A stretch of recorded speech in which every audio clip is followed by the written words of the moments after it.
La gente se pregunta si acaso hay niveles de gravedad en los pecados. Es decir, se preguntan si existen pecados que son más graves y peores que otros.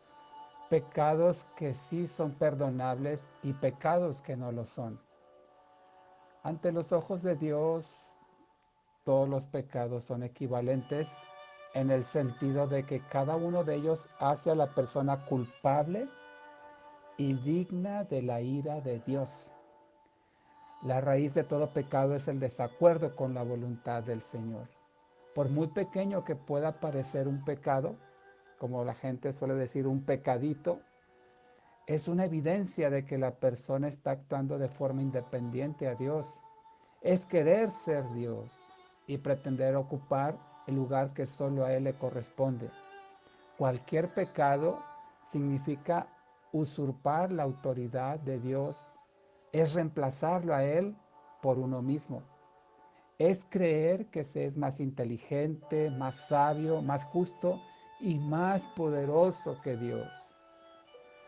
Así que todo pecado es una grave ofensa en contra de Dios. Cualquier pecado nos hace legalmente culpables ante Él y por lo tanto merecedores del castigo eterno. Hasta un único pecado contra un Dios infinitamente santo exige un castigo infinito. Así que todo pecado es mortal y Dios podría legal y justificadamente destruir a cada uno de nosotros, aún por el pecado más pequeño que hayamos cometido.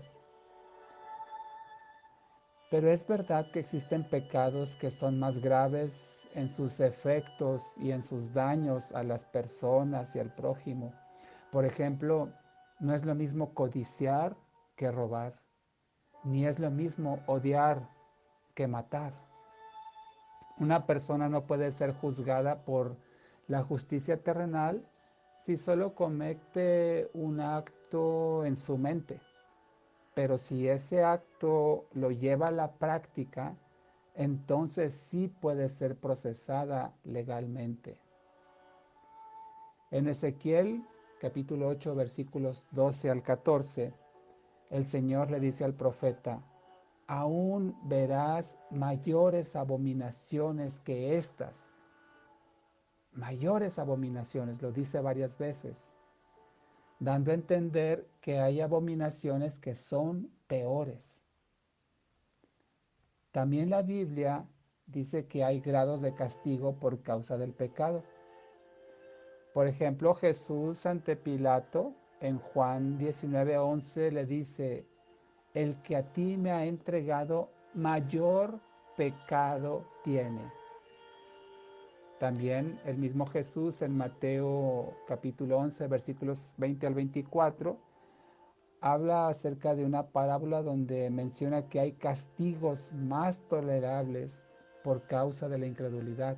Y también en Lucas capítulo 12, versículos 47 y 48, Jesús habla de que algunos recibirán más azotes por causa de su desobediencia premeditada que otros que desobedecieron por ignorancia.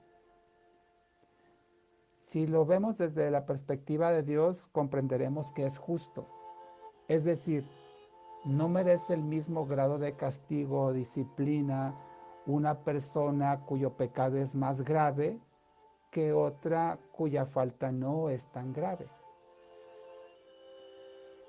Dios no necesariamente esperará a que el hombre fallezca para juzgarlo.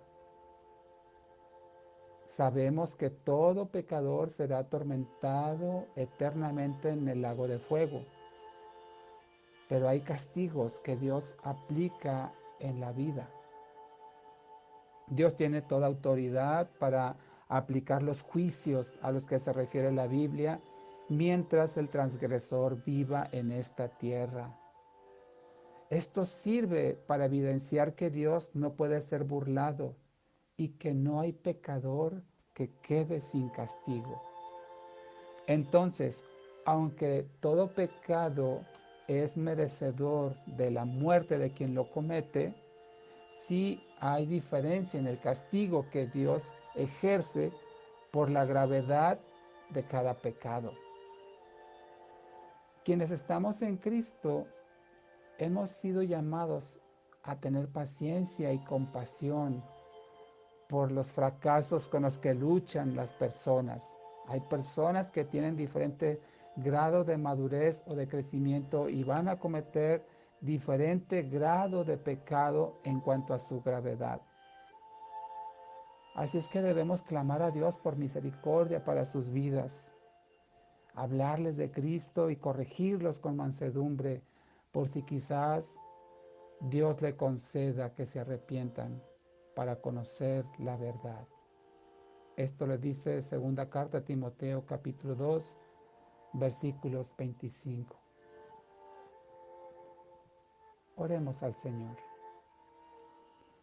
Bendito Padre, alabamos tu precioso nombre, te glorificamos, Señor. Te damos gracias, Padre, porque tú nos has perdonado de todas nuestras faltas, de todos nuestros pecados, aún los más graves que hayamos cometido, Señor. Deseamos, por supuesto, Padre, no pecar más, o que esa gravedad que cometíamos en el pasado ya no sea así. Ayúdanos, Padre, para ir creciendo, ir madurando, ir cometiendo menos faltas o menos graves de las que hacíamos antes de ti. Ayúdanos asimismo, Padre, a darle palabra a las personas que todavía se encuentran luchando contra la carne, contra el pecado, contra las faltas. Y aún aquellos que están en Cristo, que seamos pacientes, que no toleremos, por supuesto, el pecado, pero seamos compasivos, entendiendo que todos estamos en un proceso de crecimiento y de madurez. Y por aquellos que no te conocen, Señor, ayúdanos a corregirlos en amor, exhortándolos con mansedumbre, a hacerles saber que están en un error y que nosotros no seamos partícipes, Señor, de esas mismas faltas, Padre. Que nuestro testimonio, Señor, hable de ti.